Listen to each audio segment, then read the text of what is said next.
ជាដំបូងប៉ាសូមអបអរសាទរចំពោះកូនស្រីជាទីស្រឡាញ់តែម្នាក់គត់នៅក្នុងគ្រួសារ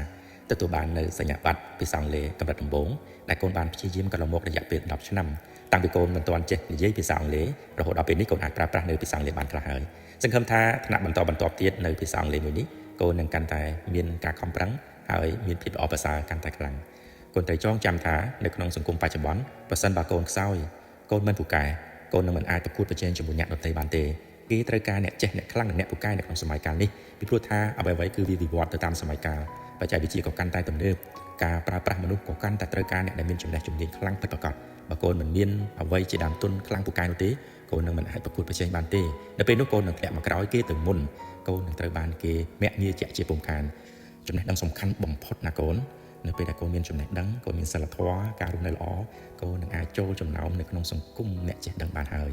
កូនត្រូវខំប្រឹងណាកូនណានេះជាអ្វីដែលប៉ាចង់ប្រាប់ទៅកូនបើសម្រាប់ប៉ាការសិក្សារៀនសូត្រមិនសូវបានជ្រៅជ្រះទេដោយសារប៉ាមិនសូវមានលទ្ធភាពកាលពីកន្លងទៅអញ្ចឹងសម្រាប់កូននៅពេលនេះជាឱកាសហើយពីព្រោះថាប៉ាខំប្រឹងណាស់រាល់ថ្ងៃដើម្បីឲ្យកូនមានលទ្ធភាពនៅក្នុងការសិក្សាសាលាដែលល្អសាលាដែលមានគុណភាពអញ្ចឹងកូនត្រូវខំប្រឹងណាកូនណាបើមិនអញ្ចឹងទេកូនប្រកាសជាដូចប៉ាអញ្ចឹងធ្វើការដោយប្រើកម្លាំងបញ្ចេញធម៌ពលច្រើនណាស់ទៅរំបានថវិកាមកបើកូនមិនចង់លំបាកមិនចង់ធ្វើការដែលប្រើដោយកម្លាំងនោះទេកូនត្រូវតែមានចំណេះឲ្យបានខ្ពង់ខ្ពស់នោះការងារកូននឹងល្អប្រសើរនិងមានភាពងាយស្រួល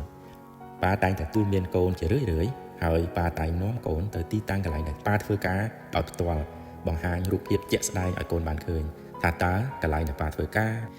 រកលុយដែលមានការលំបាកមិនសូវប្រើចំណេះដឹងដែលប្រើកម្លាំងច្រើនជាងនោះវាលំបាកកម្រិតណាអញ្ចឹងកូនប្រកាសជាធ្លាប់ឃើញកន្លងមកហើយអញ្ចឹងបើសិនជាកូនមិនចង់ធ្វើការងារដូចជាប៉ាទេសូមកូនខំប្រឹងរៀនសូត្រឲ្យបានខ្លាំងក្លាទើបកូនអាចគិតចេញពីទីតាំងនេះបានកូនត្រូវចាំថាបើសិនជាកូនមិនខ្លាំងមិនពូកែទេទីតាំងដែលប៉ាធ្វើការរាល់ថ្ងៃគឺជាកេរមរតកសម្រាប់តម្កល់ទុកឲ្យកូនហើយអញ្ចឹងបើកូនមិនចង់បានកេរមរតករបស់ឪពុកនេះទេ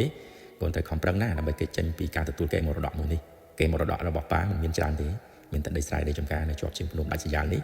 និងគោមួយហ្វូងដែលប៉ាចិញ្ចឹមទុកនៅពេលដែលមានការខ្វះខាតប៉ាដោះស្រាយដើម្បីផ្គត់ផ្គង់ជីវភាពនិងថ្លៃសិក្សារៀនសូត្ររបស់កូនតើប៉ានៅមានកម្លាំងធ្វើស្រែធ្វើចម្ការចិញ្ចឹមគោដើម្បីផ្ដល់ជាថវិកាឲ្យកូនសិក្សាកូនត្រូវខំប្រឹងណាកូនស្រីជាទីស្រឡាញ់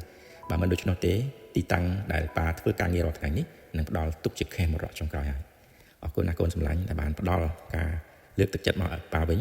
ដោយការខំប្រឹងរៀនសូត្រដោយទទួលបានជោគជ័យជាទីមោទនៈសម្រាប់ក្រុមគ្រួសារយើងបាទម៉ាក់សូមជូនពរកូនទៅថ្ងៃខាងមុខឲ្យកូនកាន់តែមានភាពល្អប្រសើរនិងមានភាពជោគជ័យនៅក្នុងការសិក្សាការប្រកបការងារនៅពេលដែលកូនធំឡើងដើម្បីកូនមានជីវភាពល្អប្រសើររស់នៅក្នុងសង្គមមានមុខមានមាត់ដោយសេចក្តីថ្លៃថ្នូរលើកមុខលើកមាត់ក្រុមគ្រួសារយើងប៉ាស្រឡាញ់កូនស្រីសម្រាប់ចិត្ត